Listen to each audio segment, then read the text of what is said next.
Two. Roll call. Pauls. Palermo. Festerson. Gray. Harding.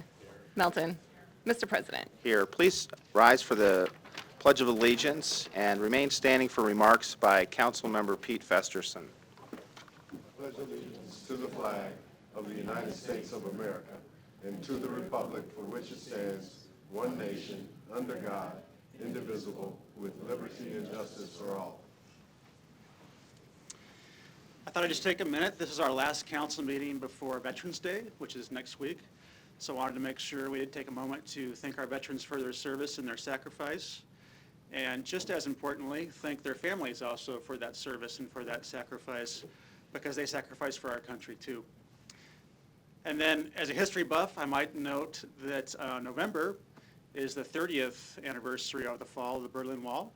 That's a pretty seminal moment in our country's history, and certainly for my generation, something you'll never forget. And I think something that's very important for freedom and democracy throughout the world, and that's something that's worth fighting for. Thanks.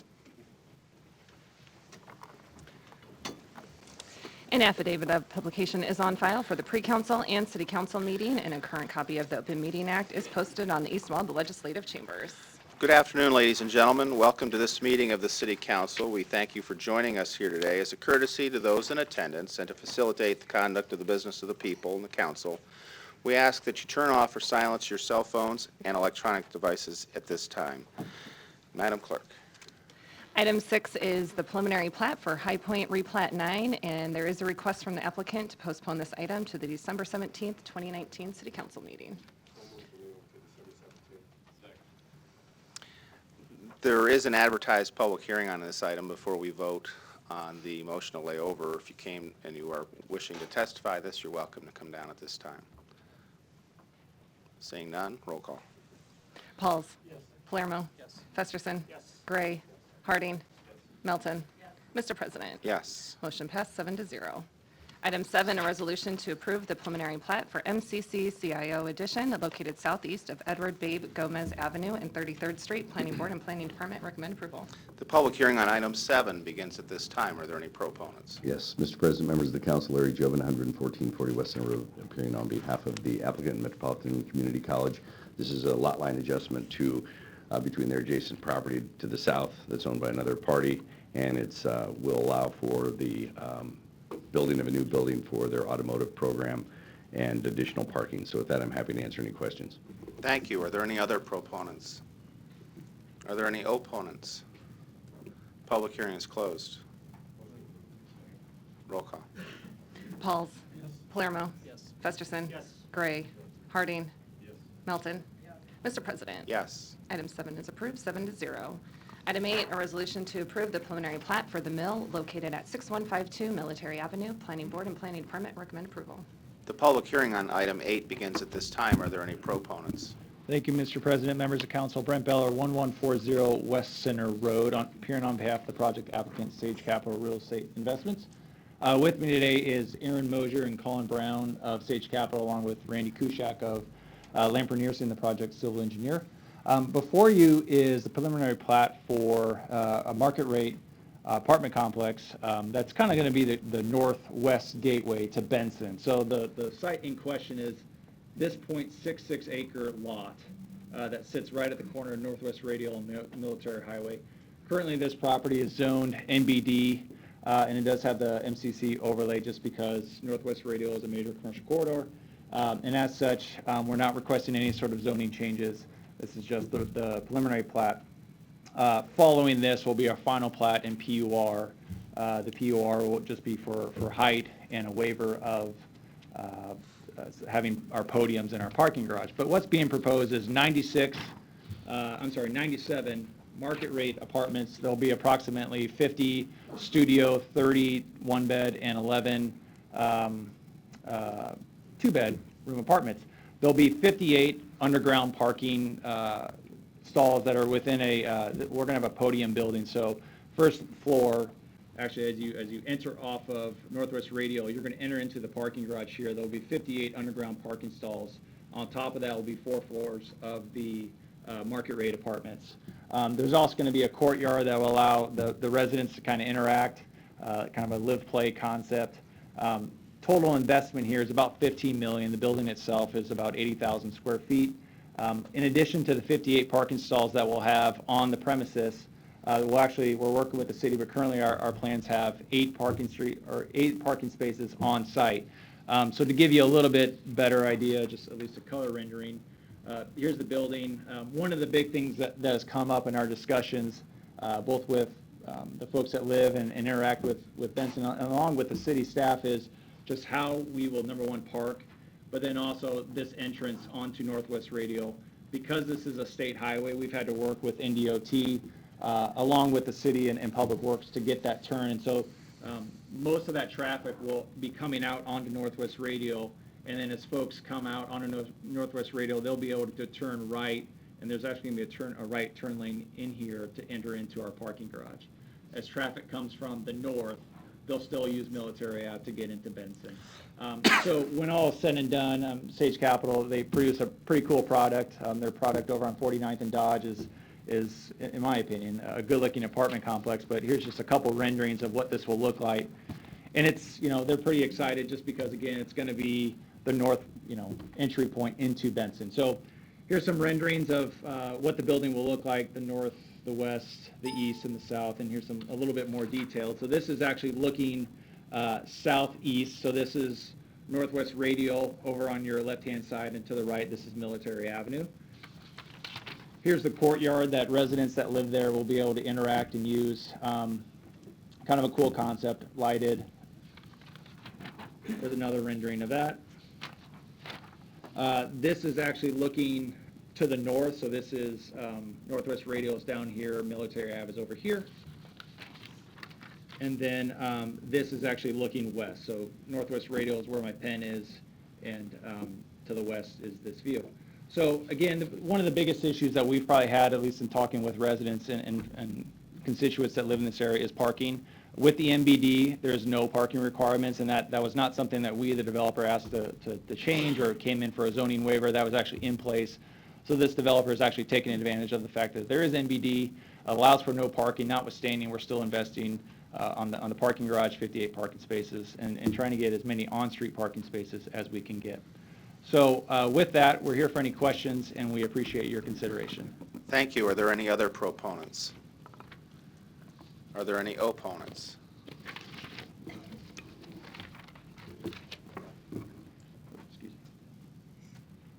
Hello, Council. Mark Von Drostick, 555 South 34th Street.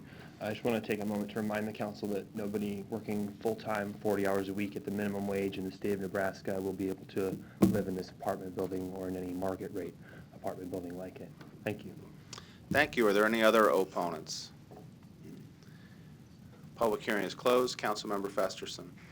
Thanks, Mr. President. Mr. Beller, if you would. So as you know, I'm supportive of this project. I think it's a great new investment in the Benson Business District. As you mentioned, 97 units, $15 million worth of investment in that area, so I thank you and your clients for that interest. And it's the second major residential investment in Benson in recent years, the likes we haven't seen in decades, so I think it is an indication of our success. But having said that, the details on these projects matter, especially in a neighborhood business district like Benson. So I wanted to walk through a few of the things that you mentioned and that we've talked about previously, and I do appreciate your client meeting with both the Benson Neighborhood Association and the Benson Business Improvement District too on these matters.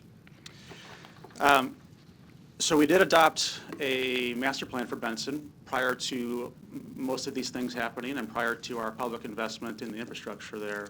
And part of that plan was this concept of a northwest entry into Benson that you talked about, which essentially is this corner and that intersection there that has been kind of awkward in the past for traffic and I think for pedestrians too. So I just wanted to confirm our conversation about that northwest entryway, both in terms of traffic patterns, the ability to still take a right turn, if you can maybe pull up that diagram. Yep. And still have a right stop and a right turn, I believe is what the future will hold, correct? That's correct. And then if one is able to do that, then you're able to also take a right into your property, into the parking spaces in essentially a new lane that's outside of that traffic flow, right? That's correct. And then the green space represented there is, I think, a major opportunity to landscape that area in an attractive way when one's coming in from the northwest part of the city now. So we're talking about that, and we can spell that out in the PUR, right? We can. The other opportunity is in the redevelopment agreement, which I didn't mention, as far as the TIF application, which will be for this council, I think, in December. Right. So I want to make sure we do that, but I know you're willing and have been on the record saying that that's a priority for you, and you're willing to work with us on trees and landscaping, and also a monument sign, right, that might mirror what we've done on 58th Street on the eastern portion of Benson.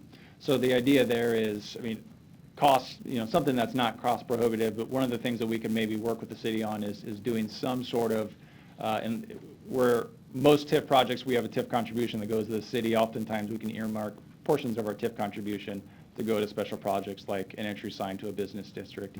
The landscaping, just to touch on that real quick, is obviously part of our TIF plan. I mean, all the landscaping will be code compliant, and because we have the MCC overlay, we have to comply with the additional standards that are required with respect to that corner. But as far as the monument sign, absolutely, that's a discussion I think we can continue to have, especially as we go and finalize that redevelopment agreement, which again, will be in front of this council.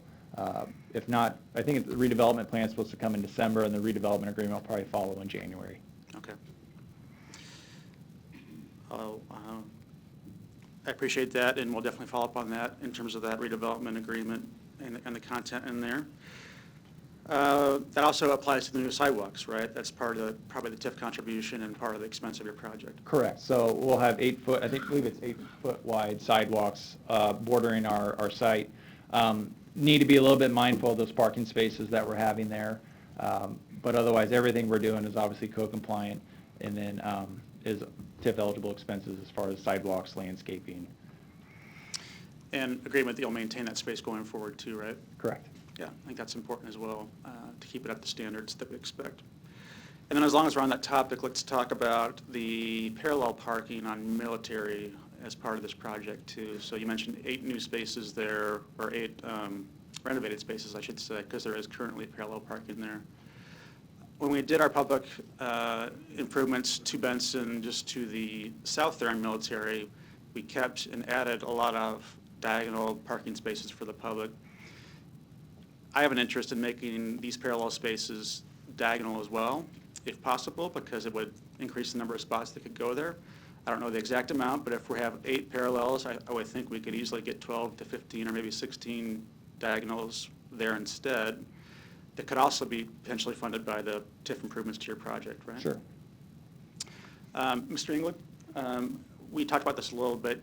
Can you talk us through what that would entail, or what the next steps would be in terms of analyzing that? Eric England, City Planning. Yeah, so I coordinated with Public Works, so if they want to weigh in on the subject as well. There'd be a few items that they would have to do to modify the parallel to diagonal parking. One of the main items that would be required is a right-of-way dedication. So I don't know how that would impact the building design. I don't know the exact setbacks of the building where they're currently proposed, or how much right-of-way dedication would be needed. But there is a process that Public Works and Planning could help facilitate that if that's the route you go. Okay.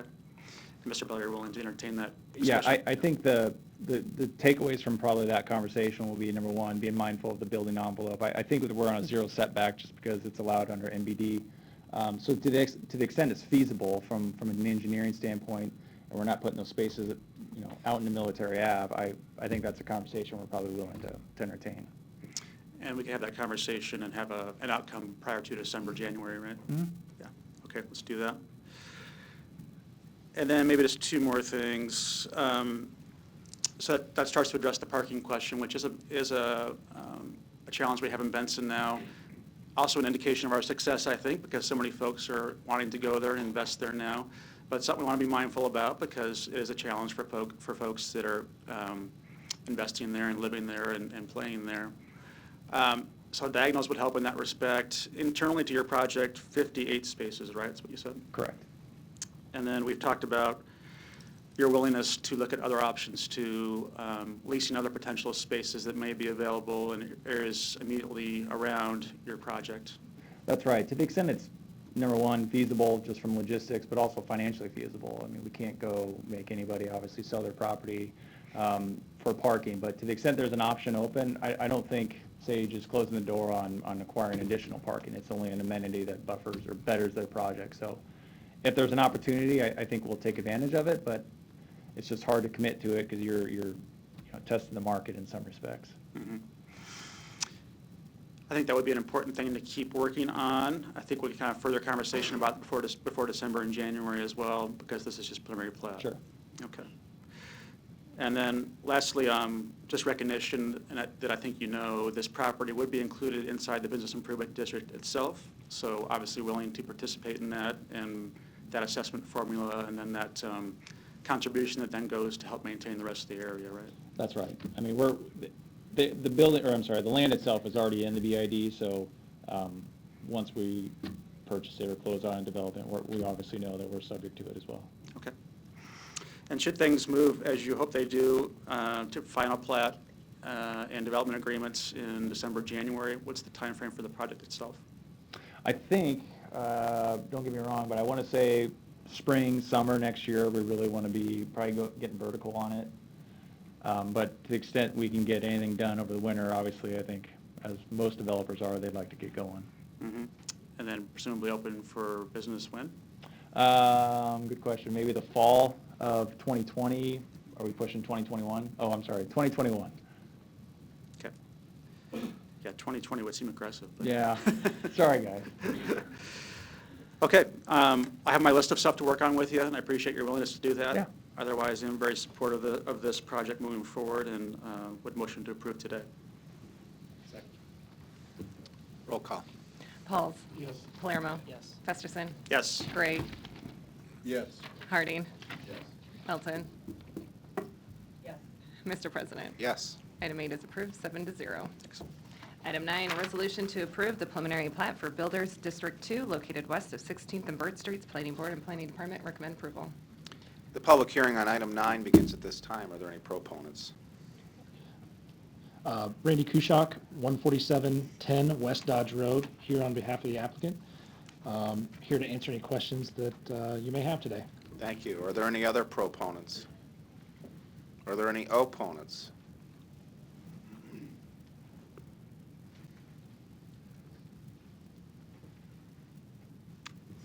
Julie Burgess, 1709 Cumming Street's where I live, 1713 Cumming Street's where I work.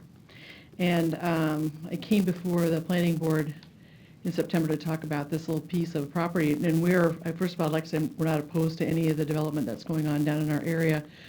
What I'm standing here for today is because it requires vacating that block of Burt Street between 16th and 17th. And my concerns to the planning board haven't changed since that got approved 7-0. Like I say, I live on Cumming Street. We invested about $1.2 million in our own building to convert it to a home, and we've lived there for almost a year and a half. We love living there. I've worked there for most of my life. I'm 60 years old. And we love that part of Omaha. We live right on Cumming Street. We work right on Cumming Street, and we've seen the development on Cumming Street increase, or down in that area increase the traffic on Cumming Street. I mean, Cumming Street has become kind of a dodgem kind of a street. We have got scooters that aren't supposed to be there on the street because the speed limit's too fast, so they're riding on the sidewalks. It's dangerous for pedestrians anyway. The sidewalks aren't in the best shape down there, so the more traffic on Cumming Street, the more dangerous it gets for the people who kind of live and work there. And so closing Burt Street for us becomes an issue of safety and access and just convenience for the people who live and work down there. I sit on my back deck. I said this last September during the College World Series and during the Hutch Fest and all the exciting things that are going on down there now, and you watch the traffic. And my backyard faces Burt Street, so I see how much Burt Street gets used to commute east and west from the ballpark, from the Makerhood, up and down there. It's a great street. I learned a lot about people ride that street with their bikes. It's one of the most well-traveled bike paths through. And so to kind of cut that segment of traffic off because we want to build a building across the street doesn't make a lot of sense to me. And And as it was explained to me at the planning board meeting back in September, we're only talking about one block of Bird Street, but I pointed out that one block of 16th Street back in the 60s made a lot of difference when they cut that off, what it did to the north side of our city, because we closed one block of a street. And my concerns are like that what happens when you close another block. And I was told, well, it's just one block. People can go up to Mike Fahey to move east and west instead of on Burt Street. But it's really not just one block.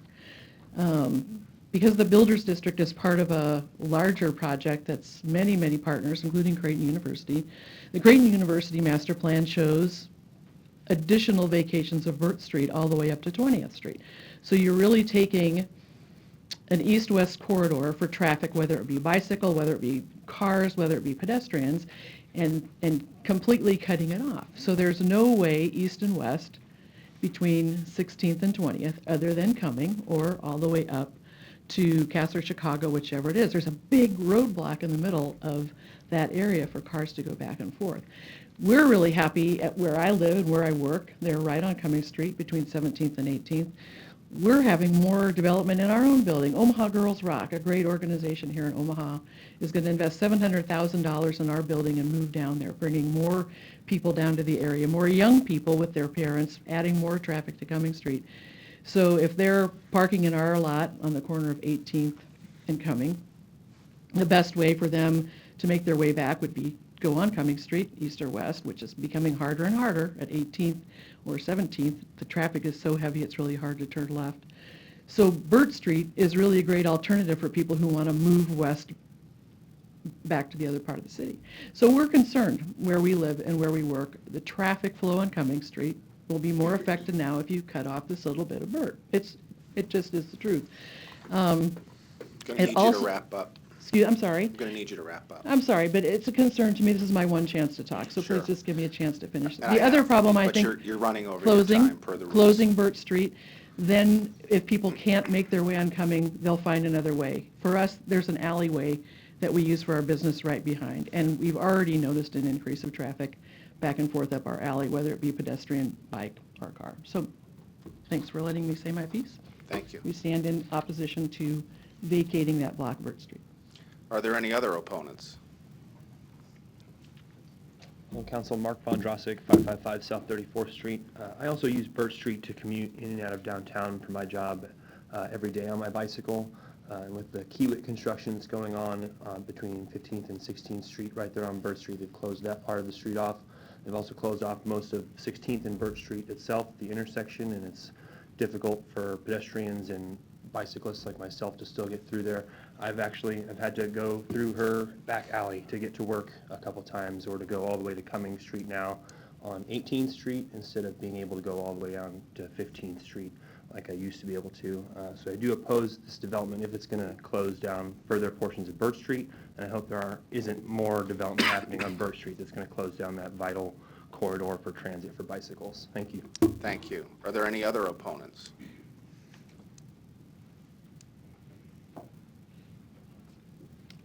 Hello, hello, Jason Coble, 725 North 14th Street. I own and operate the Slow Down Saddle Creek Records Complex at 725 North 14th Street between Cumming and Fahey Street on 14th.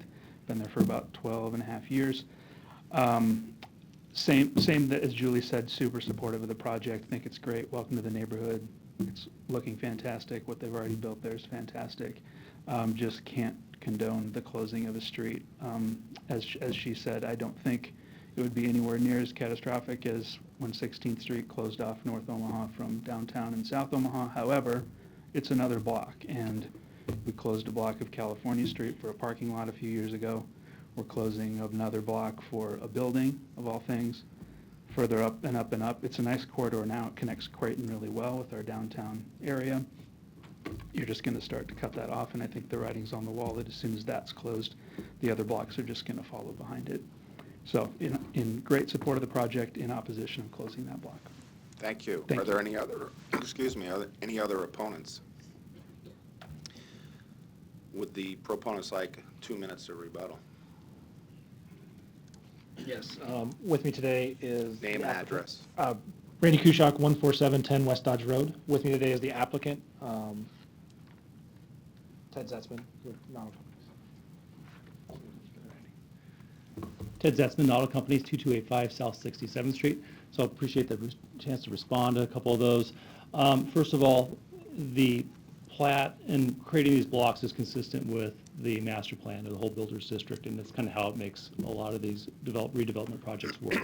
I would say that we had been working with Bike Walk Nebraska and others and have agreed to leave a pedestrian and bike connection through the middle of Burt. We've actually also been working with the planning department on a really much more, I call it robust, comprehensive bike route through Mike Fahey Street, which we would eventually like to have developed and replace that as the primary connection through there. But again, these are how the master plan for this development has always been laid out, and I find it interesting that Saddle Creek actually, so this, realize Burt doesn't extend beyond 16th. It's already been closed everywhere to the east, including the block that Saddle Creek Records is on. So if there's any other questions, I'd be happy to respond to those as well. Thank you. Are there any, public hearing is closed. Lights don't work. I know. Our lights Okay. aren't working. Councilmember Gray. Thank you. First of all, Eric, if you could just give me an idea as to why we're closing Burt Street anyway. What were the reasons for that? Other than, I know it's in the master plan, what were our reasons for closing? Eric England, City Planning. Basically, we're responding to the request for the development in the Builders District is what is spurring the closure of Burt Street. We are supportive of the closure. Ted had mentioned pedestrian and bike access. That is recommended condition number 1 of this preliminary plat, that there is the ability for pedestrian and bicycle connections still through the block. Okay. I think that answers the question, at least one of the questions that I think Mark had about bicycle traffic. So I think that answers your question. Okay. Thank you, Mr. President. What's the pleasure of the council? Roll call. Pauls. Palermo. Yes. Festerson. Yes. Gray. Harding. Yes. Melton. Mr. President. Yes. Item 9 is approved, 7-0. Items 10 to 13 relate to the same project and can be considered together for Coventry North, located southwest of 204th and Q Streets. Planning Board and Planning Department recommend approval. Items 10 and 11 are ordinances to rezone this property from AG District and MU District to DR District and MU District.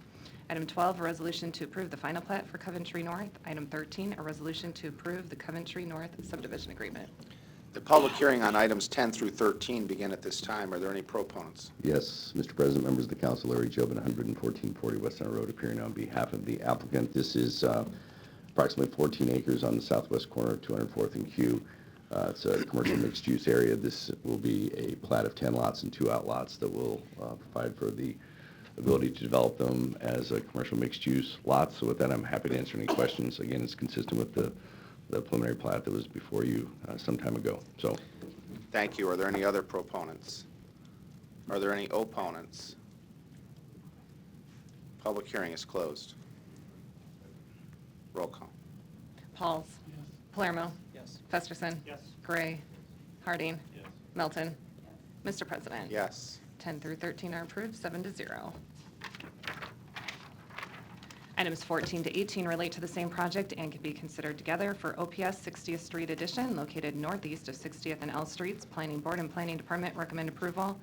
Item 14, an ordinance to rezone this property from DR District, R3 District, R7 District, CC District, and GI District to R4 District. Item 15, an ordinance to amend the boundaries of the MCC overlay district to incorporate this property into that district. Item 16, a resolution to approve the preliminary plat for OPS 60th Street Addition. Item 17, a resolution to approve the final plat for OPS 60th Street Addition. Item 18, a resolution to approve the OPS 60th Street Addition subdivision agreement. The public hearing on items 14 through 18 begin at this time. Are there any proponents? Yes, Lana Bayless, DLR Group, representing the applicant, 6457 Francis Street, Suite 200. This is at the northeast corner of 60th and L. Combines a whole series of differently zoned lots, totaling about a little over 40 acres that we're plating into one lot to serve a new high school for Omaha Public Schools. And I'm here to answer any questions that you may have. Thank you. Are there any other proponents? Are there any opponents? Public hearing is closed. Roll call. Pauls. Palermo. Festerson. Gray. Harding. Melton. Mr. President. Yes. 14 through 18 are approved, 7-0. Thank you. Items 19 to 21 relate to the same project and can be considered together for OPS Pine Creek Addition, located at 156 and Ida Streets. Planning Board and Planning Department recommend approval.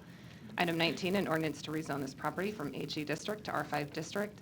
Item 20, a resolution to approve the final plat for OPS Pine Creek Addition. Item 21, a resolution to approve the OPS Pine Creek Addition subdivision agreement. The public hearing on items 19 through 21 begin at this time. Are there any proponents?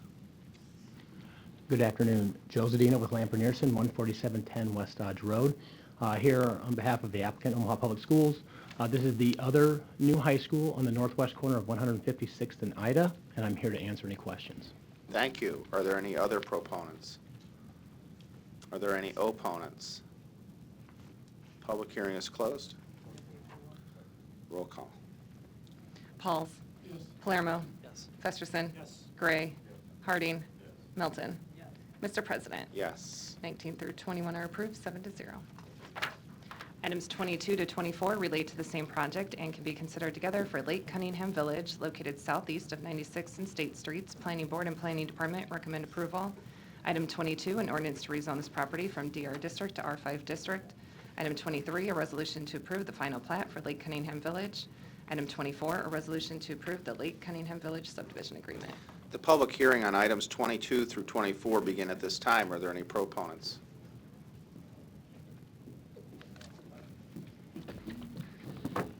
Yes, Mr. President, members of the council, Larry Jobin, 11440 Western Road, appearing on behalf of the applicant. This is the final plat of Phase 1 of a single-family subdivision located at the southeast corner of 96th and State Street. And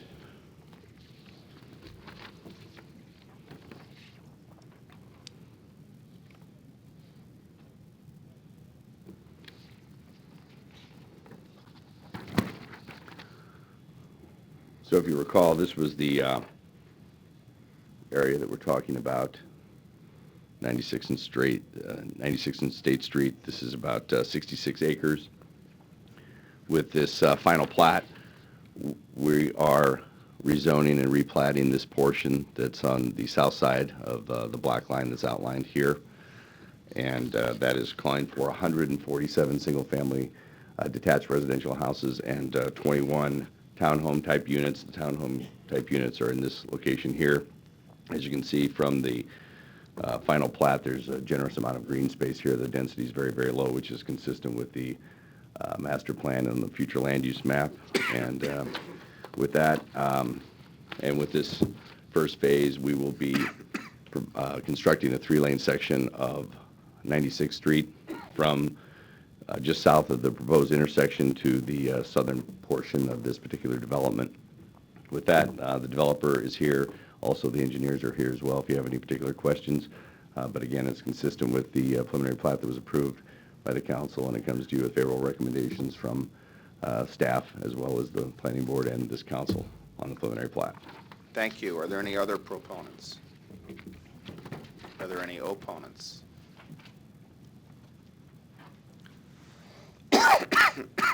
Patricia Glass, 7623 Irvington Road. The only reason why I'm actually here is I found out about this from my neighbors.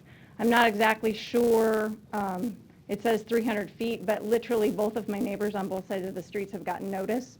The other thing that I guess I can say I've had notice from is when they were doing their grading and we had the torrential downpour, their retention pond went across Irvington Road 3-4 times across the whole entire road. I'm a little concerned about the roadways, the traffic. We already handle overflow from Highway 133, Cunningham, Lake Hills, or what have you, State Street. I walk these roads all the time, and the traffic is terrible. And I'm having a hard time understanding why or how we're going to two-lane roads with no shoulders are going to be able to handle any more traffic, not just the traffic of the residents that are going to live there, but the traffic of actually building these homes. So I guess I feel like I'm left in the dark as a resident to this area. I don't know how, as a concerned citizen, you're supposed to have any idea of what's going on in your neighborhood until you see bulldozers coming and your road is flooded. Thank I'm you. opposed. Are there any other opponents? Do you want a minute of rebuttal? Sure. 1 minute, Mr. Jobin. Thank you, Mr. President, members of the council. Larry Jobin, 11440 West Center Road, appearing on behalf of the applicant. What I would say about this particular development as it relates to the transportation system is with this development, we're actually able to improve 96th Street to a 3-lane section. Ultimately, if you recall, when we develop Phase 2, then State Street will actually be brought to a 3-lane section, but the master plan actually calls for it to be a 5-lane section down the road. There will be further contributions from properties as they develop to the west. So this particular development will actually help the transportation system by improving 96th Street as well as State Street.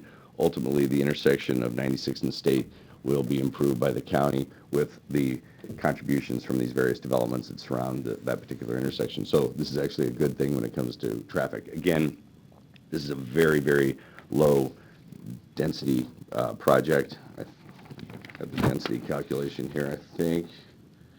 Yeah, it's 4 units per acre. So it's very, very low density as far as Omaha is concerned in the future land use map and how the master plan reads. So with that, I'm happy to answer any questions. Thank you. Councilmember Brinker Harding. Thank you, Mr. President.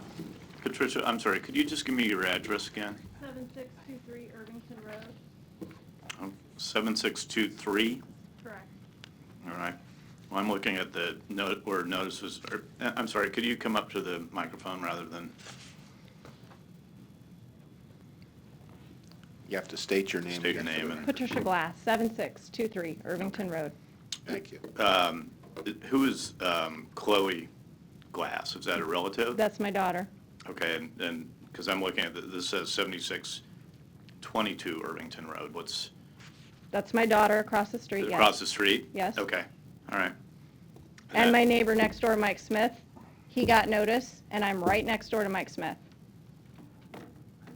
So I don't know where 300 cuts off, but how, I mean, it's just, Okay, and you're saying that this is the first time you've heard about it, it's been through, the first time I've heard about it, yes. but planning board and, Bulldozers coming in, water across the street was the first time I heard about it. Then my daughter says to me, oh yeah, by the way, got a letter in the mail. I'm like, okay.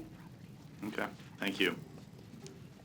Is this going to be an SID, or is this city, because we are outside of the city limits, it's my understanding we're within the 3-mile umbrella, so I'm just not sure what this area will be considered.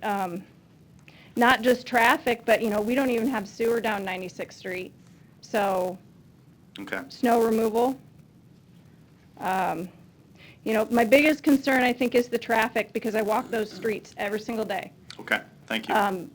Cunningham Lake is closed down for 3 years, from what I understand, so we can't walk on that for 3 years. Okay, thank you. I'm looking at a map, and it looks like it might be that you're just outside of that 300-foot area. That's all I had. Thank you. Councilmember Festerson. Mr. President. Mr. Jobin, if you would, I think you can probably answer a few of those questions too, about how it would be treated, SID or not, and it is outside the city, and who would take care of those public services? Yes, it is going to be developed through the use of a sanitary improvement district. And so there is water and sanitary sewer. All of it comes from the south. The water is brought up underneath the interstate to make that connection, and sanitary sewer actually gravity flows to the south of development towards the interstate. And to the extent they're having issues with the construction or mud or dirt, we've had some pretty exceptional rains recently, but you can check on that with your client to help make sure that doesn't happen during this process. Absolutely. Okay, thank you. Thank you. And then, Mr. Bench? Yeah, I was checking to make sure you were back there. I have had that question a few times raised about Lake Cunningham itself and the new work we're doing there, not only to dredge that's necessary for the zebra mussels, but Also to reconstruct that new pathway, pedestrian pathway and bikeway across and around the lake. Can you give us an update on the timing of that? I don't think it's going to take 3 years. Brookbench Parks and Recreation. No, it should not take 3 years. They are pouring they've started pouring the trail already. They hope to have, contractor hopes to have the trail part done within a year from now. Great. So reopen to the public in late 2020 probably? We hope to start filling the lake by late next spring. Okay. Great, thank you.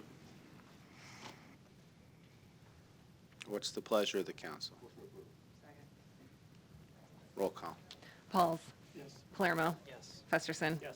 Gray. Harding. Melton. Mr. President. Yes. 22 through 24 are approved, 7-0. Items 25 to 27 relate to the same project and can be considered together for Enterprise Industrial Park located northwest of 13th and Locust Streets. Planning Board and Planning Department recommend approval. Item 25, an ordinance to rezone this property from R4 District, R5 District, R7 District, and HI District to HI District. Item 26, a resolution to approve the preliminary plat for Enterprise Industrial Park. Item 27, a resolution to approve the final plat for Enterprise Industrial Park. The public hearing on items 25 through 27 begin at this time. Are there any proponents? Thank you, Mr. Jerem. Good afternoon. Tom Ackley, Coley Jessen Law Firm, 1125 South 103rd Street, Omaha, Nebraska, here on behalf of the applicant, Enterprise Industrial Park. We're here today to address the rezoning, preliminary plat, and final plat for an area that has been underdeveloped and underutilized for many years. Picture says 1,000 words. Basically, there were 63 different parcels of real estate that were assembled by Virgil Anderson over the years. Over the course of those years, a lot of construction debris and other trash has been dumped on the site and pretty much abandoned. So that's a complicated site in terms of trying to get it cleaned up and reactivated. Our client, in looking at that site and talking with the planning department, the request of the planning department was we'd like you to come in and get it rezoned so it's all consistently zoned, and we'd like to get it replatted so instead of having 63 separate lots, we'd have one lot. So what you see here, and currently 95% of this site is already heavy industrial. So what we're basically doing for rezoning today is picking up 4 small out parcels. There's one here that's a remnant on some old railroad tracks, which is R5. Again, north of that, some remnant from old railroad tracks is R4. Again, R4, remnants of old railroad tracks. And then finally down on the south corner, there's 2 sites that are zoned residential as well, which again were picked up over the years by Mr. Anderson. So at the request of the planning department, we're here to request a rezoning. Again, 95% of it is going to remain the same. We're just cleaning up 4 out parcels that are there, and then also doing a replat to create 1 parcel. In terms of the use of this site going forward, basically the client's goal is to begin on the south to clean up, secure, and activate the site. Once it's been cleaned up, hopefully that first 15 acres would be basically used as a dirt farm. To the extent you have contractors and others that need to get dirt dried out so they can get it back on site and compacted, this would be an area nearby to the downtown area where they could be doing that. Secondly, this area, about 14 acres, would be used for grading and staging. Currently, there's over 8,000 tons of concrete rubble there that we estimate, so the goal would be to bring in a concrete crusher and basically keep that on site and get that rubble cleaned up. The rubble would then be used on site for roads within the site. From there, and the rest of this is purely speculative at this point. We have no users in mind, but trailer storage would certainly be a possibility on a large portion of the site. Also transportation loading area, because there are railroad tracks that could be reactivated in this area. And then up on 16th Street, basically there's acreage that's accessible from 16th, and we would see that as a gravel storage area. Again, a lot of rubble in that site from previous development that was there, and lots to clean up. In terms of timeline, and again, a lot of this will depend upon whether we have users or not, but we believe that in the next 3 to 6 months, this first 15 acres could be cleaned up. Somewhere between 1 and 3 years for the next phase, and then up to a year after that for the 4th phase. But again, if we get users that are interested in the site, we can basically clean it up faster if that's possible for doing so. And with that, I'd entertain any questions. Thank you. Are there any other proponents? Are you a proponent or opponent? do. And you see this in the mail about that project. All right, we'll call opponents.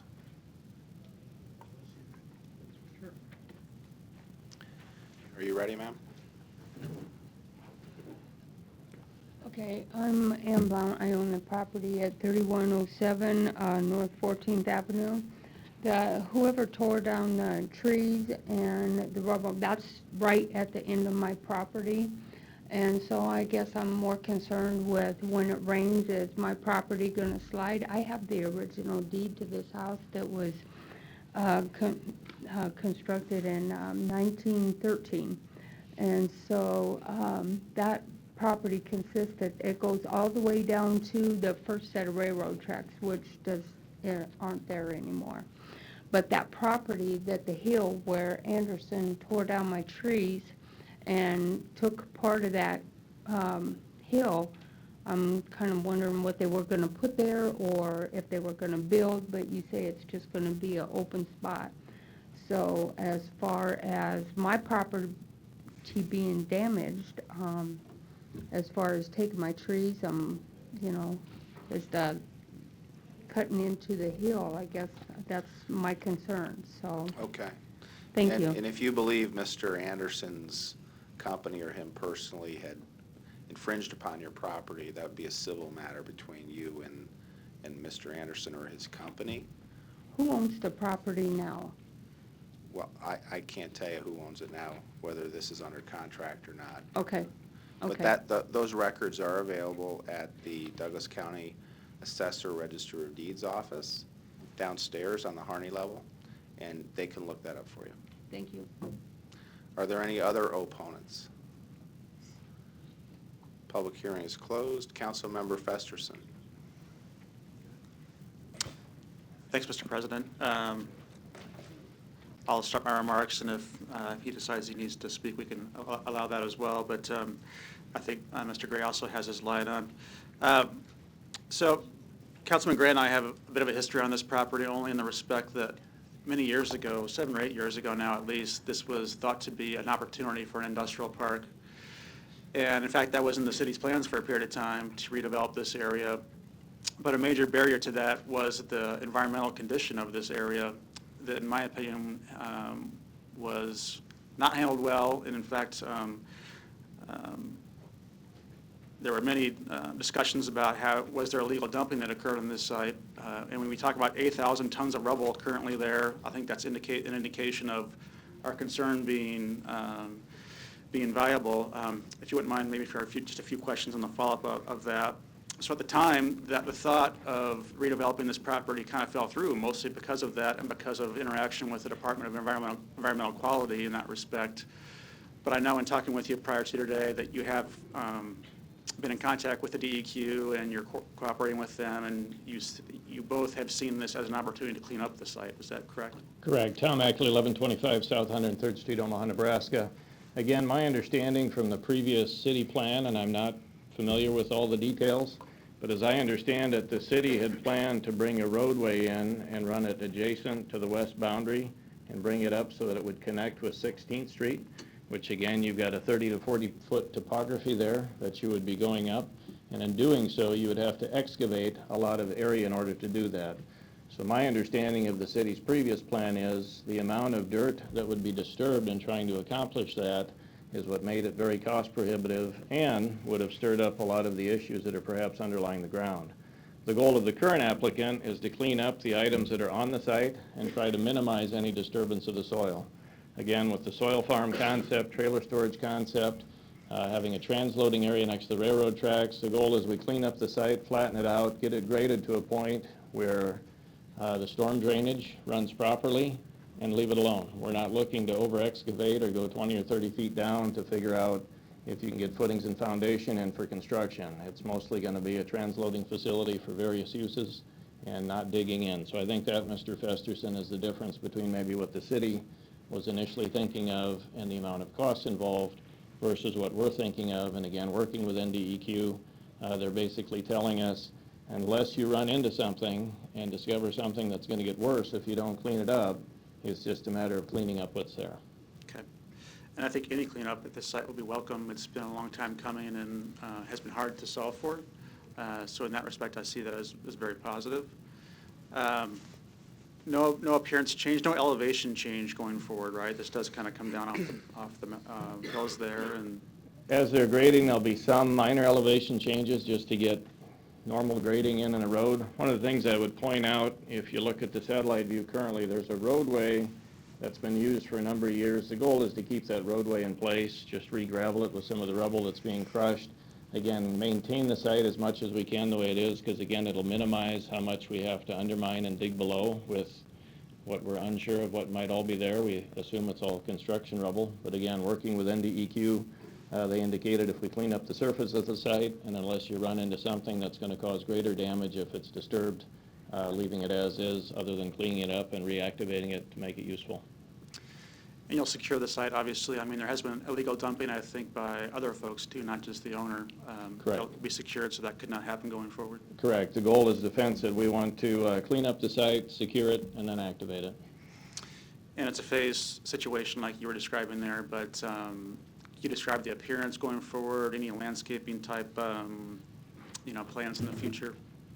Nothing specific at this time. Again, the goal is to clean it up to make it usable. Again, the dirt farm, so people could bring in loads of wet dirt, spread it out to dry, pick it back up again, take it onto job sites, construction sites, so they can reactivate. With the transloading area, again, the amount of rubble that's there, it's going to take 2 years, probably, maybe 3, to get all of that ground up, along with some of the other concrete that's to the north. But ultimately, it's going to be a heavy industrial area, which 95% of it currently is. And the rezoning here simply picks up a few remnant parcels and otherwise allows the land to be used for what it's currently zoned for, except in a cleaned up use, and hopefully reactivate it for the good of the city. And Parkway Properties would remain the long-term owner? That's the idea? That's the idea, yes. And if they ever did decide for any reason to parcel it up, obviously they would have to come back before you to get things replatted, because again, part of the planning department's goal was to take these 63 separate parcels and put them into one. So to the extent that they would ever want to sell off parts and pieces, it'll be back before you for the replat. Okay. And then maybe to help answer her question, who currently owns the property? The property is currently owned by Enterprise Industrial Park LLC. We did close on the purchase from Mr. Anderson based on the indications from Planning Department and the Planning Board. Positive affirmation, and again, even without the rezoning and even without the replatting, the site can currently be used as a heavy industrial site, 95% of it. So our goal in working with the Planning Department is to fulfill their wish that we bring this all under basically one management. And so if there was concern about her property and what might have happened through equipment or construction, I don't know the time frame of that, but if it happened previous to your ownership, it would be the previous owner's responsibility. But if it had happened since your ownership, perhaps you guys can connect afterwards. Sure. And ultimately, our goal is, you got to stabilize the site. There's a lot of steep banks here, 40 feet or greater in certain places, which again, we have no interest in having erosion continually come down. So part of the grading will be to basically stabilize the site throughout. Great, thank you. I do think this would be an improvement over what we've experienced over the last many years, and thank you for your interest and for being here today. Thank you, Mr. Vice Chair. Thank you. Councilmember Gray. Just a couple of questions here very, very quickly. Sure. In terms of, because it would seem like if you're going to clean up the site, that's going to require more truck traffic. Where is that truck traffic going to go? Because there have been concerns about truck traffic down 16th Street as opposed to the road that you talked about earlier, using that road to, as maybe your ingress and egress as opposed to 16th Street and adding heavy truck traffic to that? Yeah, the goal would be to clean up from the south going north, and where Locust Street would become the focal point for entering the site on the south. Again, to the extent there's any other access, it's going to be up here off of 16th, because this is a plateau area, which is 32 feet higher than the area below it. So again, from Locust Street, access is everything from the lower part of the site, and then 16th would only be used to the extent we start cleaning up that area. Okay. Thank you. You're welcome, sir. Thank you. Councilmember Melton. Yes, I know this gentleman, I think, missed the getting up in between, so I was going to give him the opportunity to come up and speak. I just wanted to clarify one thing, because to make it clear. Sure. This isn't about the entire site, although you gave us the big picture of the entire site. You could do what you've stated right now, even if we voted 7-0 against the extra little blocks. All we're doing today is including some of the extra areas of land surrounding this, correct? Correct. 95% of the site, which is shown in tan, is currently all zoned heavy industrial and encompasses the vast majority of the lots. There's just these slight remnants on the north and then 2 slight remnants on the south, which are residential in nature. And again, at the planning department's request, we're going to bring it all into one plat, so you have one lot that you're dealing with going forward. Right, and I just wanted to clarify that that's what we're here on. We're not Correct. here on the entire project. You could go forward even if we didn't pass this today. Correct. On 95% of the site, we could use it as heavy industrial the way it is. Okay, thank you. Sir, I'll call you up since the public hearing's over. I'm going to call you up and let you, just please state whether you're a proponent or no. I'm a homeowner. My name is Oscar Watson Jr., and I live in this area. I've been living in this area ever since I was 9 years old. We just need your name and address. Okay, name and address is 1818 Pygmy Street. Thank you. I'm right on top of the hill of the construction site of what they're talking about. I think that's a pretty good idea that you guys want to come down there and clean everything up, but you got to remember that we had a grain elevator that blew up down there also. And a lot of that concrete is from that grain elevator that blew up that they never finished tearing down, okay? The paper stock company. Sir, you have to talk to the Oh, I'm council. sorry. That's The okay. paper That's- stock company was down there also. The road that he's talking about that they're going to use, that's going to go through that way, is part of the old paper stock company as you go down 16th Street to make a short right, and boom, that's the road. That's the road they need. If they're going to redo that road down there, that's fine and everything, but a lot of the neighbors in the neighborhood are wondering, like they said, about the trafficking, the dust being kicked up, because a lot of senior citizens around there are on oxygen and stuff like that. So you're talking about being filtered out of people's homes and stuff like that. Other than that, I wish you guys good luck of cleaning this up, and I think this will be a good project. Looks like this might be a chance to bring more jobs down to the North Omaha area also. Do your company plan on hiring people to watch that site, keep it secure? Because I'm also a neighborhood watch captain, and I spend a lot of time driving through my own neighborhood trying to keep things safe and stuff, so watching out for our businesses down that way. Okay, I appreciate that. Thank All you. right, that's all I had to say. No, thank you, Oscar. And I was just calling Thank you. Oscar up. Thank you. Roll call. Pauls. Yes. Palermo. Yes. Festerson. Yes. Gray. Harding. Yes. Melton. Yes. Mr. President. Yes. 25 through 27 are approved, 7-0. Thank you. Items 28 to 31 relate to the same project and can be considered together for Deer Creek Replat 21, located south of 130th Street and Deer Creek Drive.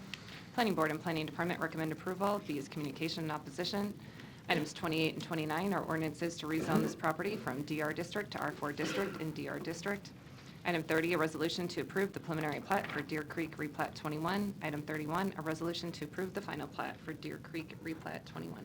The public hearing on items 28 through 31 begin at this time. Are there any proponents?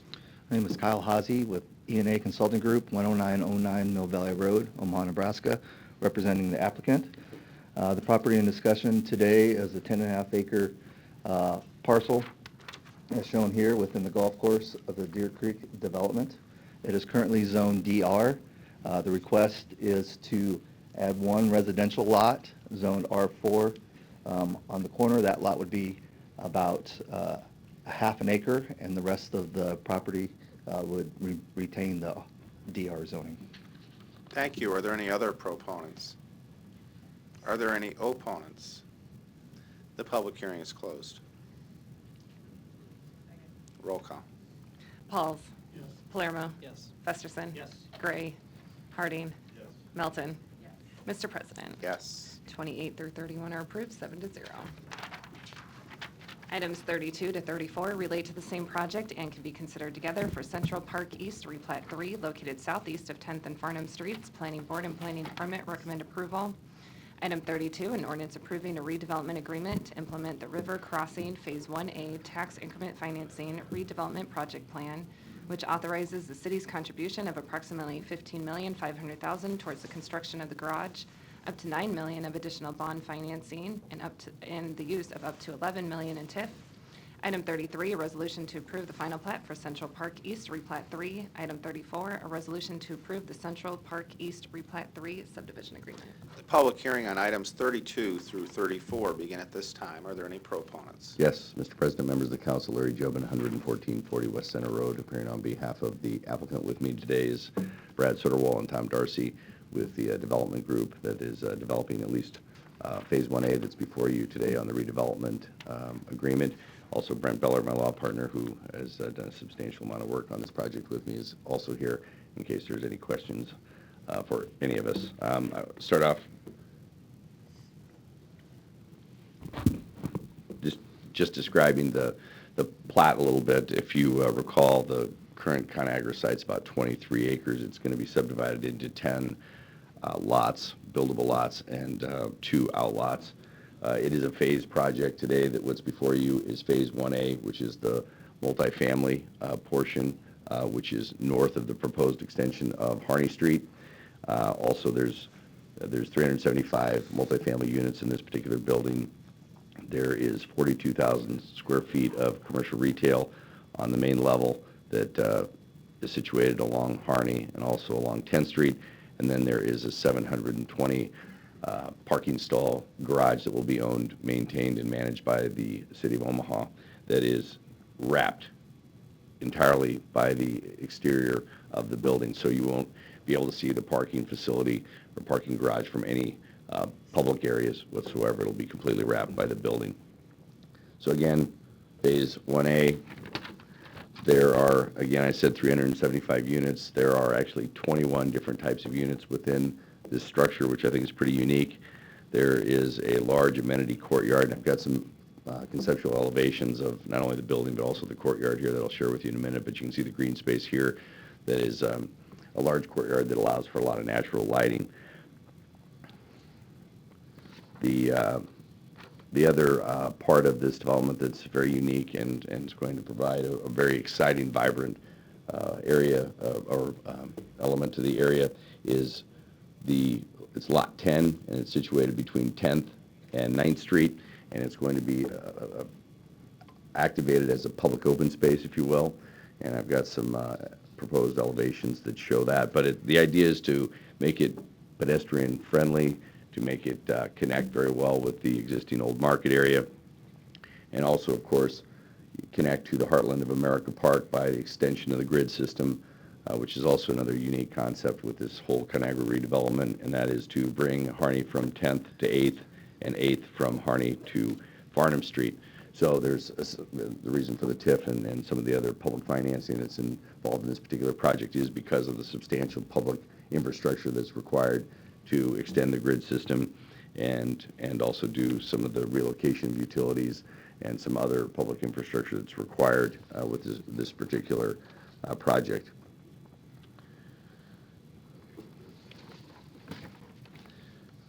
With that, I will share with you, this is the first conceptual elevation. I don't know how well it's coming across on the overhead projection. Maybe we can zoom in a little bit. So this shows the public open space here on Harney Street. This would be 10th Street, of course, and then down to 9th Street.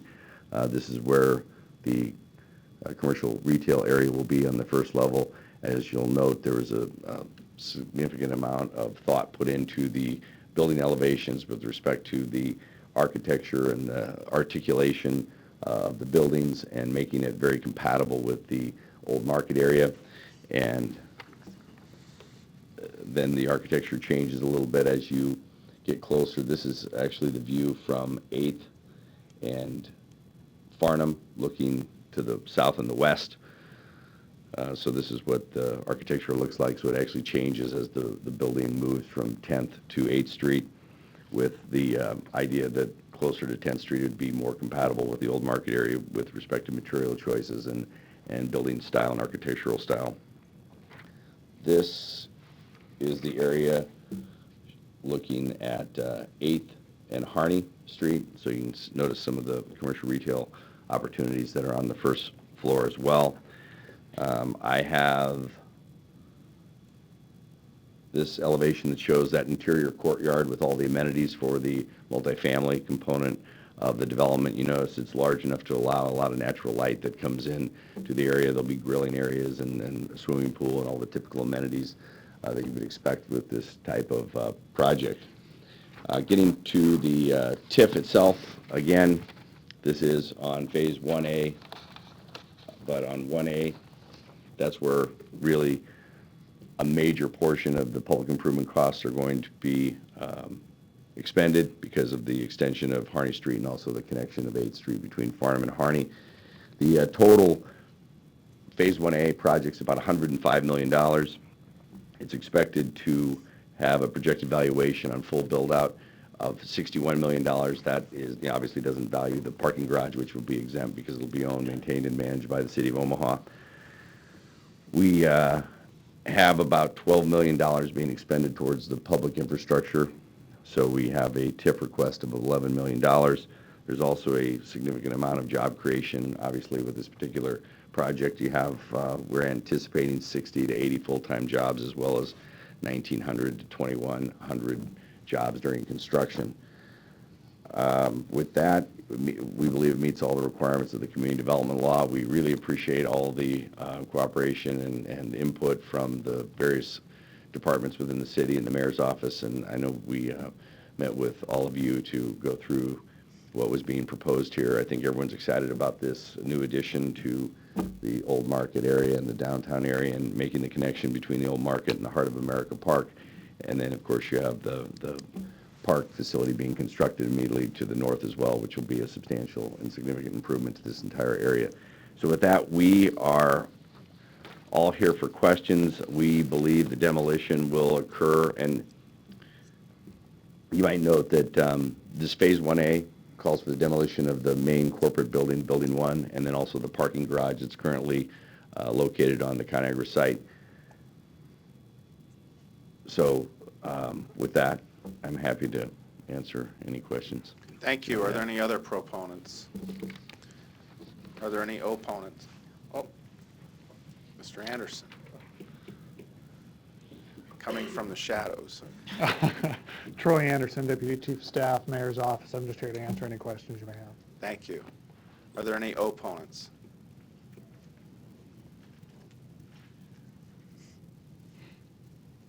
I called opponents. Are you an opponent? Thank you. Larry Storr, 5015 Lafayette Avenue, excuse me, Omaha. I remember when a lot of those buildings were blown up. I still have the automatic sequential films of the buildings going down and the smoke going up. But I also remember an old scheme called the shell game. As I read this ordinance, I'm opposed to it for about 3 reasons primarily. One is it's going to ruin the skyline for the people up here. 2, the property probably actually belongs to the property tax payers, the citizens of Omaha.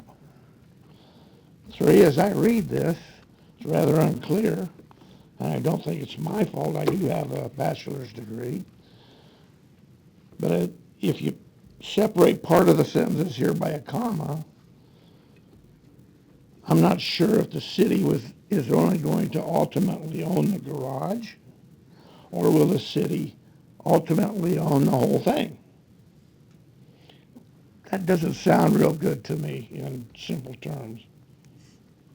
The first reading implies that the city will own the whole thing, but you're in partnership with a mover and shaker, apparently, of Omaha, but not with the citizens.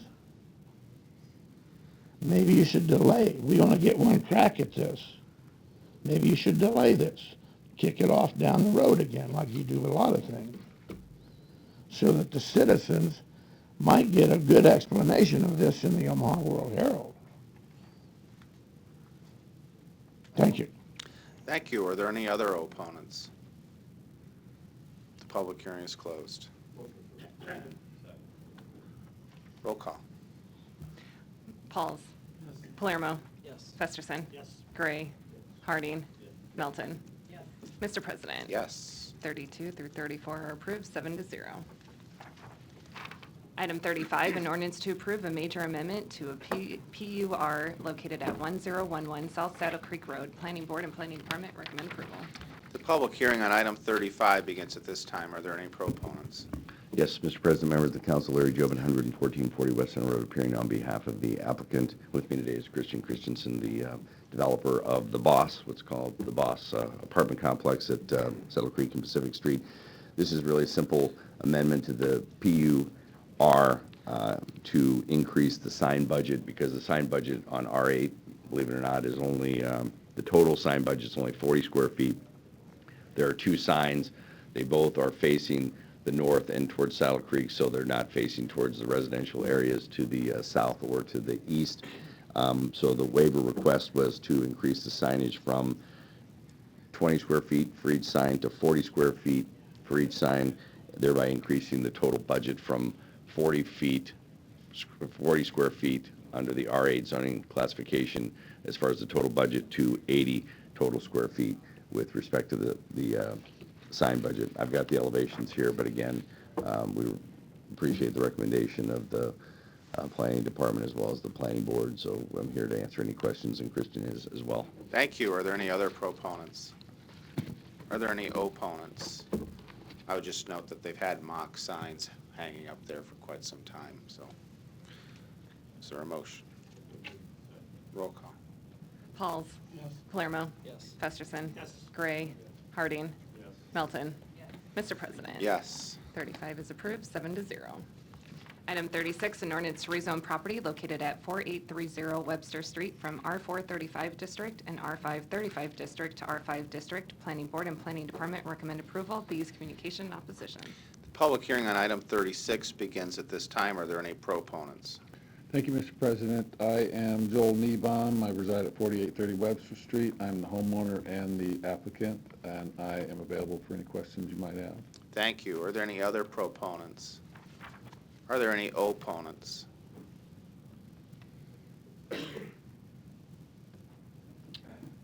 Yep, I'm Brian Basie, 4828 Webster Street.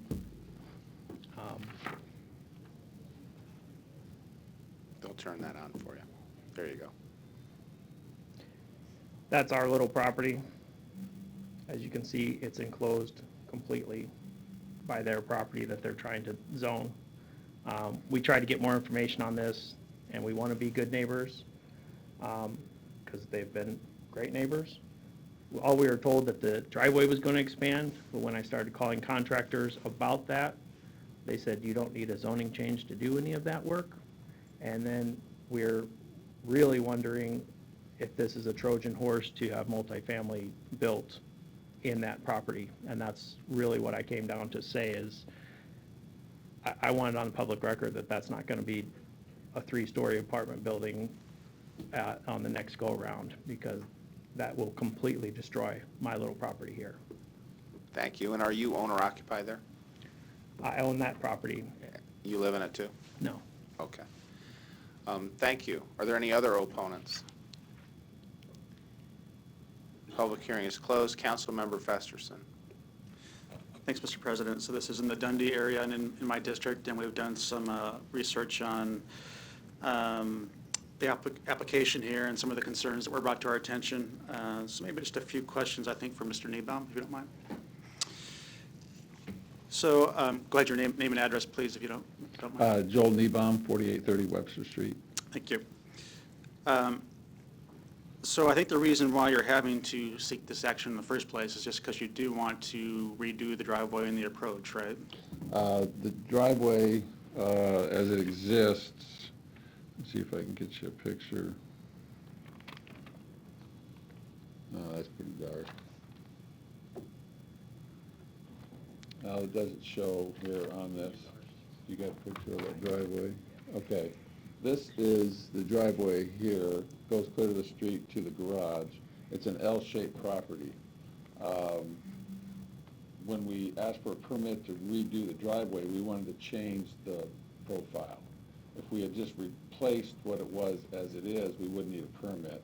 But I want to eliminate part of this area here, which is parking, so that I can eventually put a row of pine trees across that northern boundary of mine. So my contractor said, why don't we just do a double wide all the way out? I don't think it would change much of the impermeable coverage by doing that, and that was why we needed to get a permit. That permit has been approved and has been issued, but then the issue of the zoning came up. In 1985, Lot 12 was joined with the northern 48 and a half feet of Lot 13, but they didn't change the zoning. Lot 13 is zoned as R5, Lot 14, or Lot 12 was zoned as R4. So zoning, or the city planning board asked me to apply for a zoning change so that there wouldn't be a dual zoning on the property. They told me they didn't care which way we went. I applied for an R5 for the whole property. Yeah, so in that respect, I'm sure it's been much more than you were bargaining for, just trying to redo your driveway and add some trees, right? But the reason why you do have to do that is, Mr. England, is that is required in code, right? You can't have split zoning on a single property when you're making these kind of improvements, right? Eric England, City Planning. Yes, that's correct. When the building permit came in, what they should have done in 1985 when that garage, that portion of land was sold off, the zoning should have been fixed at that time, as Joel had said. So for us to issue the permit, we needed one base district. And so that's why the request to do, to rezone all into one classification. So let's talk about that for a minute, because I think that is the concern. The R5 classification versus the R4. Either is compatible, frankly, with what surrounds it, because there is R5 right around it, including the adjoining property. But I think the concern is, does this represent some kind of project in the future that might be in R5 as opposed to R4? And that couldn't be multifamily. I mean, that could only be another duplex or something, or a townhouse or something of that nature. But I don't think that's your intent, right? You have no plans to do any kind of development or any kind of new structure. You're not tearing down the house anytime. When we purchased the property, it was being utilized as a rental, and I believe there were 6 college-age girls living there, and it was a problem property for the neighborhood. I mean, there were parties there were police calls. We got thank you letters from notes from 2 of the neighbors when we bought the property, because we turned it back into a single-family residence, which is all we've used it as, which is all we will use it as. We've been there since '05. I have an 18-year-old son who's in senior in high school. My 28-year-old daughter just now got out on her own, so if I use that as some sort of basis, I'll be there probably at least another 10 years. We're not going to do anything else with it other than, it was built in 1912, requires a certain amount of maintenance and upkeep, which we've been doing, so that's all we plan to do. Good. And in that respect, I think when they asked you which one would you prefer, R5 or R4, I think you just chose R5. Would you object to just going with R4 for the entire property for that purpose? I would not. The only reason I picked R5 was because of the location of my garage and the driveway. I don't want to exceed the percentage of impermeable coverage. I've got the foundation of the house, the garage floor, and the driveway. As long as I'm not going to run afoul of that, I don't care. Okay. I took R5 because it allows for a little bit more impermeable. Yeah. And Mr. England, the difference is about 5%, right, in terms of impervious surface between what would be an R4 and R5 classification in this respect? Eric England, City Planning. That's correct. There is a 5% difference. Planning is comfortable with R4 or R5 zoning. Okay. And, not being an expert on these matters, 5% would not make, we wouldn't foresee 5% being a problem for the plans he's describing in terms of allowing him to accomplish what he's here to do today, right? That is correct. Do you agree with that assessment? That's fine with me, yeah. I mean, I don't know, but yes, if that's what he says, that's fine. Okay. Well, I think, for me, a way to resolve the matter, to allow you to do what you want to do, which I think is commendable and will improve the property, but also resolve what would be the neighbor's concern at this point and some security about the future, would be to approve this, but approve it as an R4 versus the R5 that came to us from the planning department or from the planning board. So I suspect I'll make that motion, but I see there's no light on, so I'll defer the floor for now. Thanks. Councilmember Harding. President, if you want to make that motion, I'll second it now, if you want to. Motion to approve, Motion to amend. Amend it to, Amend. I think you'll need to amend it to an R4. I'll make that amendment. Second. Thank you. I'll just make a couple of quick comments too, and I appreciate your willingness, Mr. Niebaum, to hear that out and make that accommodation. I was just going to bring up too that, and it sounds like when you're talking about the impervious coverage, that when you were describing the project that you were talking about doing, it almost appeared that you were going to be taking off some of the driveway. So were you lessening the impervious coverage then too? I don't think so, because I want to trim this back, but you see there's grass here, a little there, so if you follow through with a full 20-foot wide double driveway, I think it'll come out about the same, even though I'm cutting this off. Oh, I see. Oh, yeah, the add-on there too. So I think it's going to be rough. Okay, and I think what Mr. England said too, that it didn't seem like that would be, you would be really adding anything to that as well. And the differences was stated, I think you have a 50% in R4 and 55% in R5. So that 5%, from what I think you've described here, isn't going to be of concern. And the only other issue I was going to bring up too is in the R4, it does not allow for a second family dwelling. So, I mean, no one could be living in the garage then too. And R5, you could have a second family dwelling or duplex. So I appreciate your willingness to work with the neighbor and reduce this to R4, as was made by motion by Mr. Festerson, and I seconded. So appreciate your willingness to work with the neighbors. All right, my only question would be, I don't have to reapply or anything, do I? This is far. This is, I'll confirm that for the record, Mr. England. No, the permit has been issued. You would not need to reapply for any permit. Thank you. Okay, thank you. Or any zoning change? I don't No, have I to think reapply for that? you'll be good to go, so you All can right, get thank it you. before the snow flies. Thank you. Yeah. Thank you, Mr. Harding. Mr. England, City Planning, would you just confirm for the record the property to the east along the southern frontage, is that R5 or 4? That is R535, the property that Ryan was mentioning as his property. Okay. And then to the east of that, is that R5 or R6? There is R6 zoning to the next parcel over. Okay, so it's the properties to the north that would be R4. That's correct, R435. Just to note, the difference between R435 and R4 is just referring to the front setback. Right. Okay. All right, thank you. Roll call. This is the vote on the amendment. Yes. Pauls. Palermo. No. Festerson. Yes. Gray. Harding. Melton. Mr. President. No. Motion passed 4-3. As amended, is there a motion? Pauls. Did we get a second? Pauls. Yes. Okay. Palermo. Yes. Festerson. Yes. Gray. Harding. Melton. Mr. President. Yes. Motion passed 7-0. Item 37, an ordinance to rezone property located at 1219 Pacific Street from HI District to NBD District. Planning Board and Planning Department recommend approval. The public hearing on item 37 begins at this time. Are there any proponents? Are there any opponents? Public hearing is closed. Roll call. Pauls. Palermo. Festerson. Gray. Harding. Melton. Mr. President. Yes. Item 37 is approved, 7-0.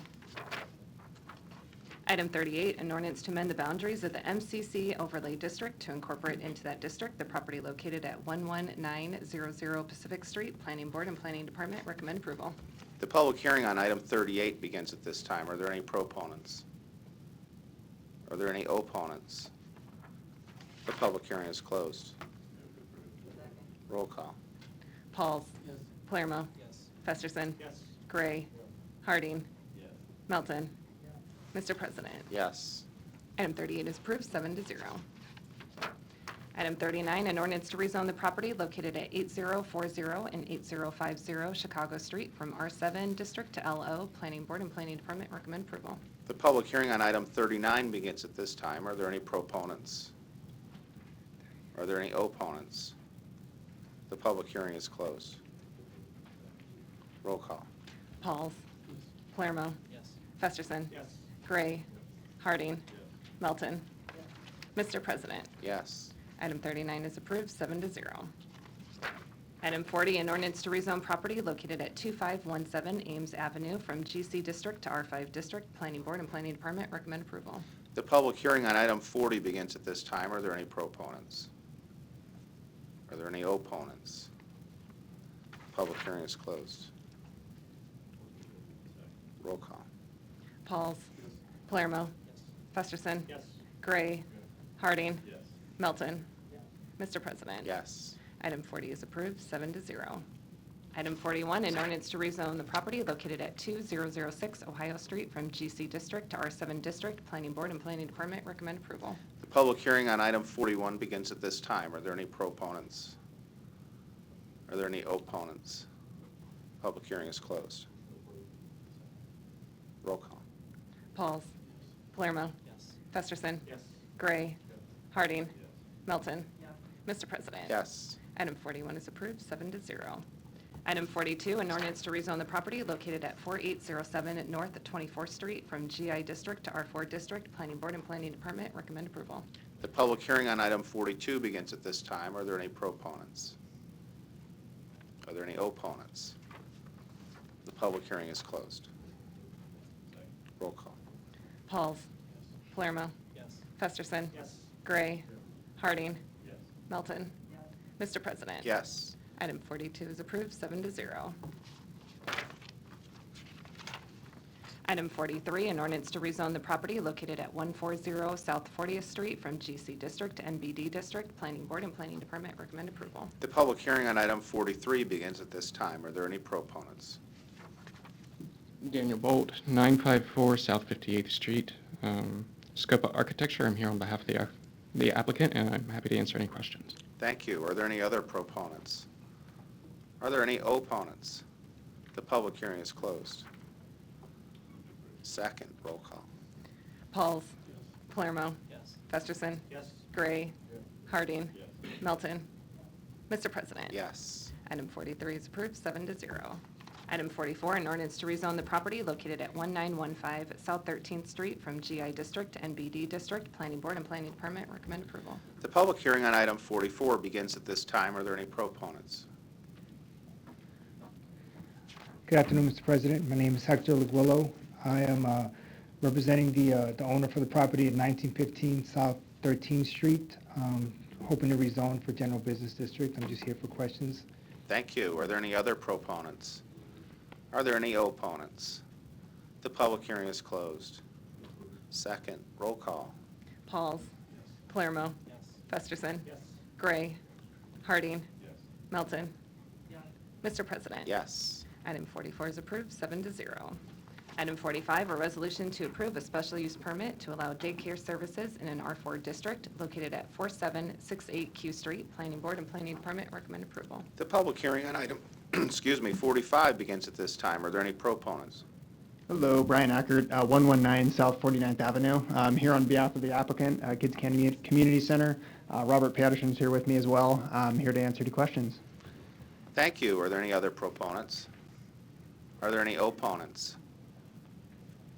The public hearing is closed. Councilmember Vice President Palermo.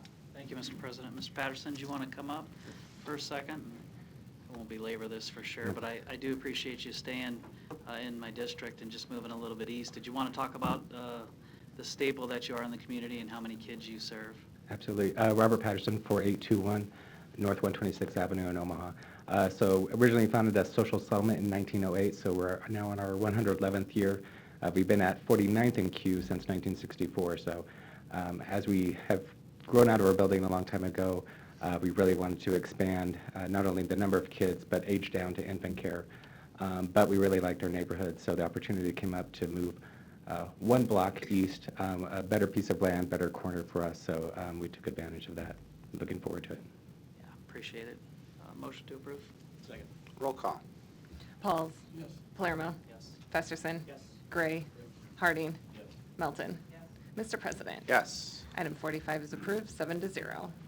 Item 46, a resolution to approve a special use permit to allow development in the ED North Hills Environmental Overlay District located at 10409 North 72nd Street. Planning Board and Planning Department recommend approval. The public hearing on item 46 begins at this time. Are there any proponents? Are there any opponents? The public hearing is closed. Roll call. Pauls. Yes. Palermo. Yes. Festerson. Yes. Gray. Harding. Yes. Melton. Mr. President. Yes. Item 46 is approved, 7-0.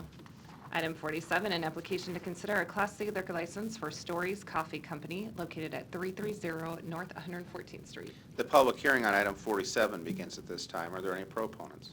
Good afternoon, my name is Dan Loudsnizer, 330 North 114th Street. I'm the owner of Stories Coffee, I'm here to answer any questions. Thank you. Are there any other proponents? Are there any opponents? The public hearing is closed. Roll call. Pauls. Palermo. Yes. Festerson. Yes. Gray. Harding. Melton. Mr. President. Yes. Item 47 is approved, 7-0. Item 48, an application to consider a Class CK liquor license for Omaha Event Group located at 5110 North 132nd Street. The public hearing on item 48 begins at this time. Are there any proponents? Dan Cavan, 17547 Patrick Ave. I'm here representing Omaha Design Center LLC, DBA Omaha Event Group. I just do need to make sure we're taking over the operations of Il Palazzo on 132nd and Fort. They are wanting to keep their liquor license for their internal events, so we just want to make sure through the application process we filed that this should be done as a new liquor license on top of their current liquor license, so they can still use theirs for their internal society events. That'll be up to the Liquor Commission. We're just a recommending body. Okay, no problem. Thank you. Are there any other proponents? Are there any opponents?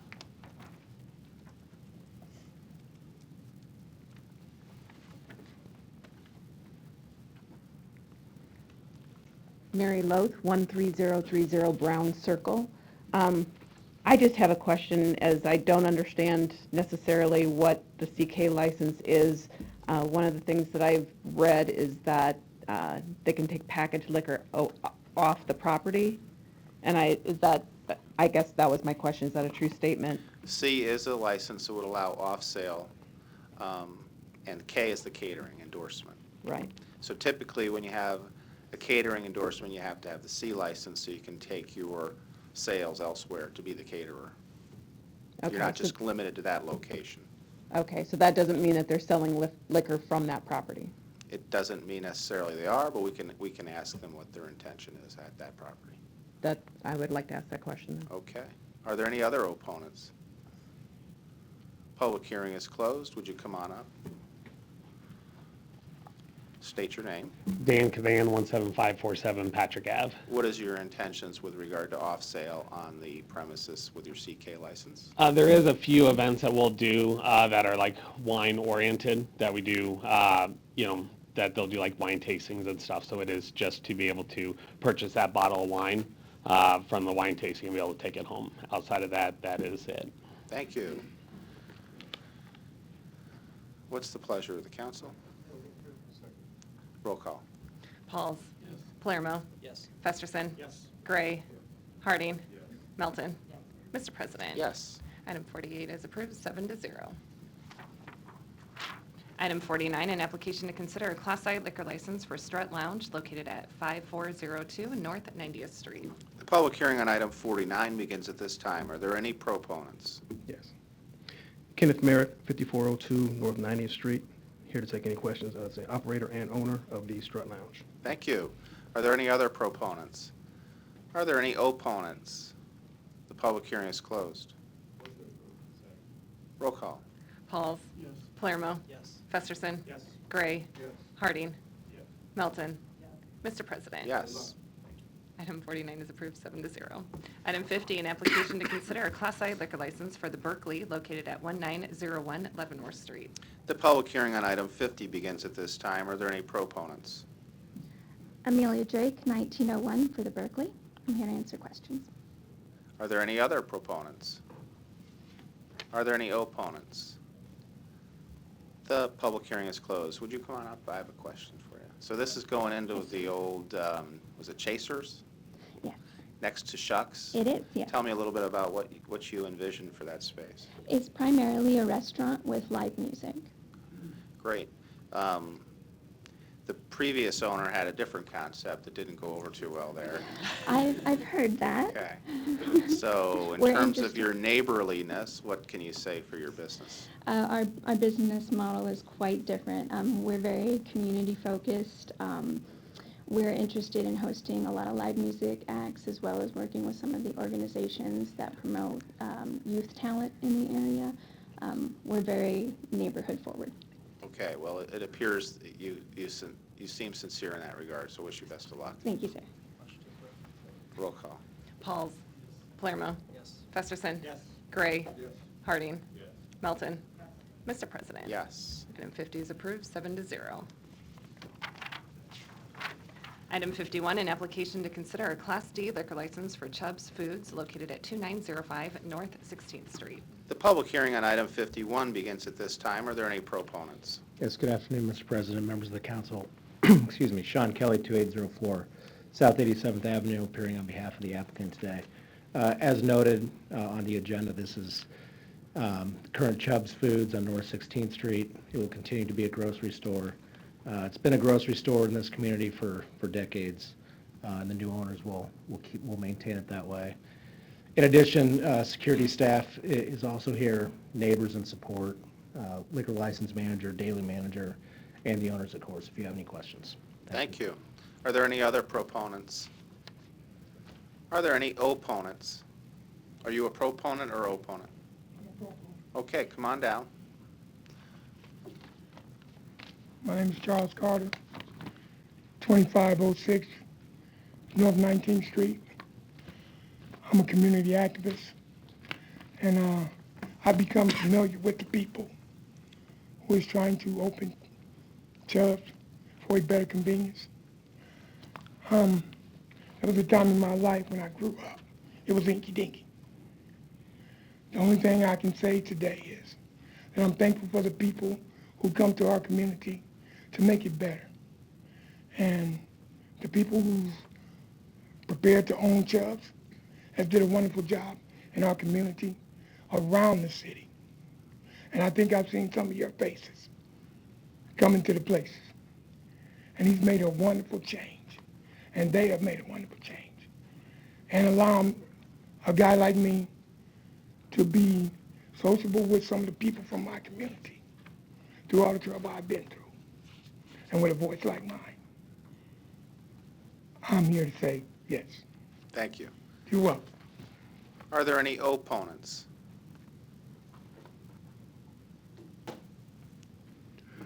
Alvin McCruel, excuse me, Alvin McCruel, pastor of St. John Missionary Baptist Church, 3912 North 16th Street. We want to state our opposition to the liquor license due to the fact that our understanding that the proposed purchaser, as in the past, has some occurrences of selling alcohol to minors, and as a result, we have a deep concern about alcohol being sold to minors, and especially those in our community. So we are, as a church, we are in opposition. Thank you. Are there any other opponents?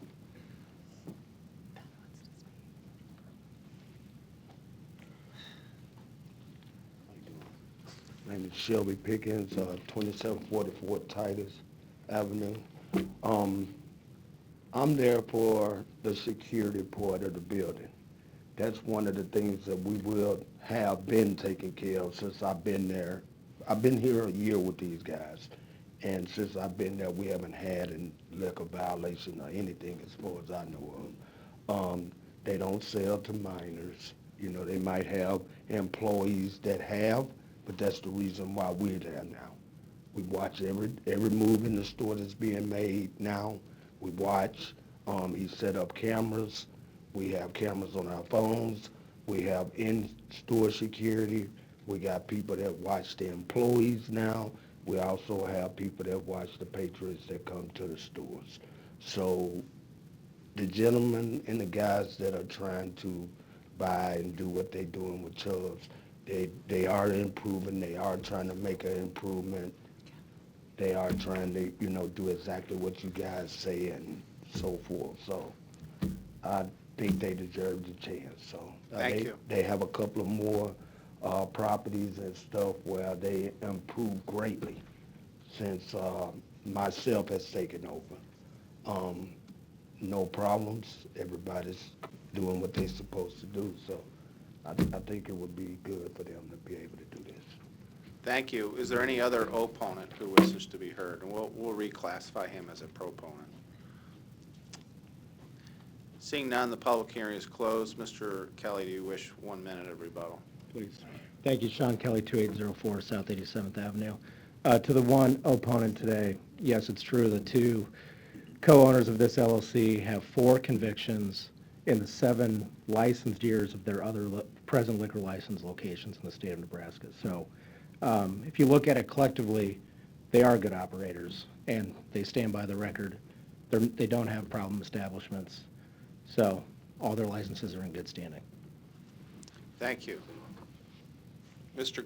Councilmember Gray, your light's not working today, but lucky for you, the eagle eye of our clerk noticed that you looked like you wanted to talk. So I saw her eagle eye too, so I knew I was safe. You're recognized. Let me, first of all, let me say to the pastor, I think this is probably the same group that we did not approve a liquor license for in another part of my district on 56 in Ames. And I just want you to know from me, I am going to support this today because they have been in existence for a good period of time, and they have had, as far as I know right now, a really good record. We'll see how this we'll see how this company does. But you need to know, at least for me, when you sell to minors, that's the death penalty for me. Once you sell, that's an accident. Twice or more that you sell is a mistake. Okay? So I will not allow in the district for you to continue to sell to minors in the district. So we'll keep an eye on that as that comes up. But for now, this establishment has been in existence. I think one brother said back to the Hinky Dinky. I remember the Hinky Dinky days too. But it's been in existence and it's had a liquor license for that longer period of time. So I'm going to continue to support, but we as a council, I think are going to continue to be watchful, especially when you start selling to minors. Thank you, Mr. President. And I'll make a motion to approve. Thank you. Roll call. Pauls. Yes. Palermo. Yes. Festerson. Yes. Gray. Yes. Harding. Melton. Yes. Mr. President. Yes. Item 51 is approved, 7-0. Item 52 pertains to Rain Ultra Lounge's cancellation of their Class C liquor license, and it is recommended to withdraw the item. Motion to withdraw. Councilmember Festerson. Thanks, Mr. President. I just want to note this for the record. It is a withdrawal because this is a leftover item on this topic from 6 months ago. We did vote to long form this application just a couple weeks ago, so there's no impact to that going forward. And in fact, the Liquor Commission is entertaining that long form tomorrow, as well as some other recommendations it has for this particular applicant. So just wanted to make that clear for those that are following this issue in my district. Thank you. Roll call. Pauls. Yes. Palermo. Yes. Festerson. Yes. Gray. Harding. Melton. Mr. President. Yes. Motion passed, 7-0. Consent agenda. Any member of the city council may cause any item placed on the consent agenda to be removed. Items removed from the consent agenda shall be taken up by the city council immediately following the consent agenda in the order in which they were removed unless otherwise provided by the city council rules of order. The public hearings on agenda items 53 through 60 were held on October 29, 2019. Roll call. Pauls. Yes. Palermo. Yes. Festerson. Yes. Gray. Harding. Melton. Mr. President. Yes. Motion passed 7-0. The public hearings on agenda items 61 through 86 are today. If you wish to address the City Council regarding any of these items, please come to the microphone, indicate the agenda item number you wish to address, identify yourself by your name, address, who you represent, and if you are a proponent or opponent. The public hearing is closed. Councilmember Harding.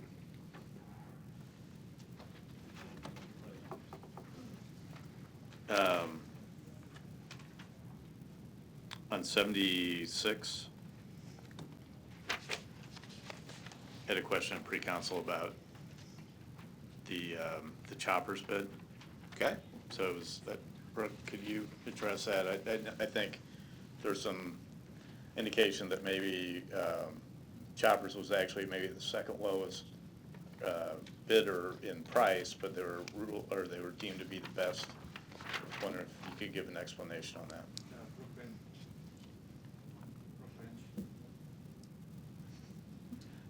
Brook Bench? Brook Bench, Parks and Recreation. Yes, we put in that bid, we asked for a small emerging business. It was in the SEB classification. They were the only, Choppers was the only one that had the qualified paperwork to be an SEB, so that's why they were chosen. Okay, thank you. No further lights. Roll call. Pauls. Yes. Palermo. Yes. Festerson. Yes. Gray. Yes. Harding. Yes. Melton. Yes. Mr. President. Yes. Motion passed 7-0. Item 87, an ordinance authorizing and providing for the issue of special tax revenue redevelopment bonds, Series 2019A, and the aggregate principal amount of not to exceed $15 million relating to the Kiewit project. A is amendment of the whole requested by the Finance Department. Is there a motion on the amendment as a whole? Second. Roll call. Pauls. Yes. Palermo. Yes. Festerson. Yes. Gray. Harding. Melton. Mr. President. Yes. Motion passed 7-0. Item 88, an ordinance to approve an agreement with the Boys Town National Hotline in the amount of $422,303 to provide a 24-hour hotline service for the Safe to Help program. A is an amendment of the whole requested by the Mayor's office. Roll call. Pauls. Palermo. Yes. Festerson. Yes. Gray. Harding. Melton. Mr. President. Yes. Motion passed 7-0. One public hearing will be held for items 89 and 90, ordinances to amend an agreement with the Boys and Girls Club of the Midlands to authorize the Omaha Police Department to fund 50% of the cost of one North Omaha and one South Omaha gang specialist salary. The public hearing on items 89 through 90 begin at this time. Are there any proponents? Are there any opponents? The public hearing is closed. Non-action items, items 91 through 108, do not require public hearing or city council consideration at this meeting, but will be placed on a future agenda for public hearing and/or vote.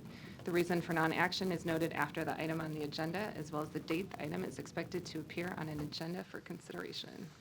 Motion to adjourn. Second. Roll call. Pauls. Yes. Palermo. Yes. Festerson. Yes. Gray. Harding.